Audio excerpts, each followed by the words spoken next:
शापित हवेली। उत्तर प्रदेश के एक छोटे से गांव मलियाबार में एक पुरानी और जर्जर हवेली खड़ी थी, ठाकुर हवेली। गांव के बुजुर्ग कहते थे कि वहां रात में अजीब सी रोशनी जलती है और कभी कभी औरत की चीखें भी सुनाई देती हैं। वर्षों से वह हवेली वीरान पड़ी थी, कोई उसके पास तक नहीं जाता था। राहुल, जो शहर में पढ़ाई करने के बाद गांव लौटा था, इन बातों को अंधविश्वास मानता था।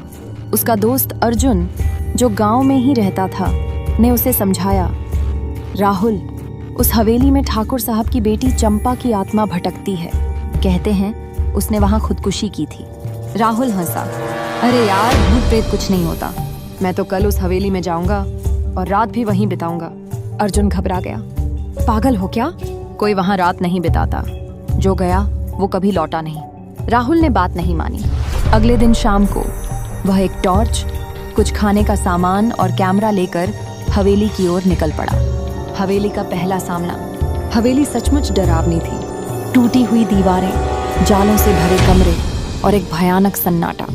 राहुल ने मुख्य दरवाजे को धक्का दिया। चूं चूं की आवाज के साथ दरवाजा खुल गया। अंदर घुप अंधेरा था। उसने टॉर्च जलाई और कमरे को देखा। दीवारों पर धुंधले चित्र, टूटे हुए झूमर और एक कोने में लकड़ी की भारी अलमारी। वह हिम्मत करके भीतर गया और मुख्य हॉल में पहुंचा, जहां एक पुराना झूला रखा था। वहां कुछ देर बैठकर उसने कैमरे से तस्वीरें ली। सब कुछ सामान्य लग रहा था, पर जैसे ही रात के 12 बजे हवेली का माहौल बदल गया। रात का भयावह चेहरा। राहुल ने अचानक महसूस किया कि झूला अपने आप हिल रहा है। उसने सोचा शायद हवा है, पर हवा बिल्कुल नहीं थी। तभी एक लड़की की धीमी सी हंसी सुनाई दी, ठंडी और डरावनी। कौन है? राहुल ने कांपते हुए पूछा। कोई जवाब नहीं। फिर सामने की दीवार पर एक परछाई उभरी, लंबे बालों वाली एक लड़की की। वह धीरे धीरे पास आने लगी। राहुल ने टॉर्च उस ओर घुमाई, पर वहां कोई नहीं था।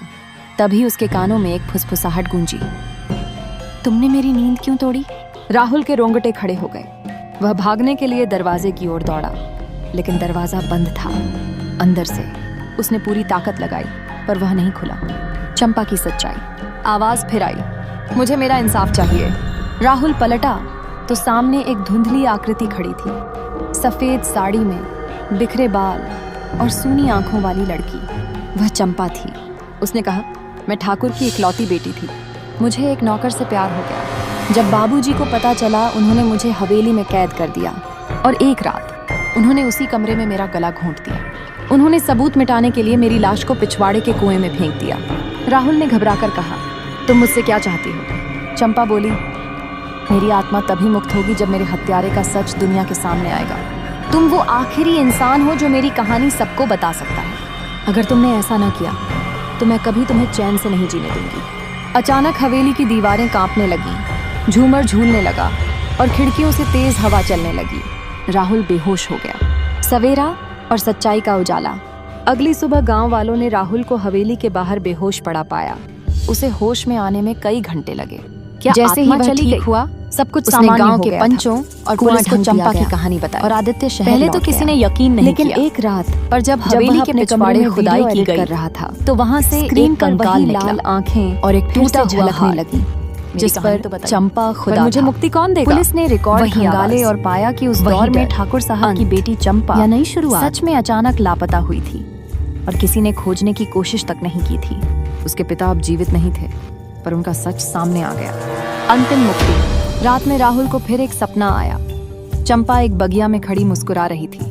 उसने कहा, धन्यवाद राहुल, अब मैं मुक्त हूँ। उसके बाद हवेली में कोई अजीब घटना नहीं घटी। गांव वालों ने उसे तोड़कर वहां एक छोटा सा मंदिर बनवा दिया, चंपा की आत्मा की शांति के लिए।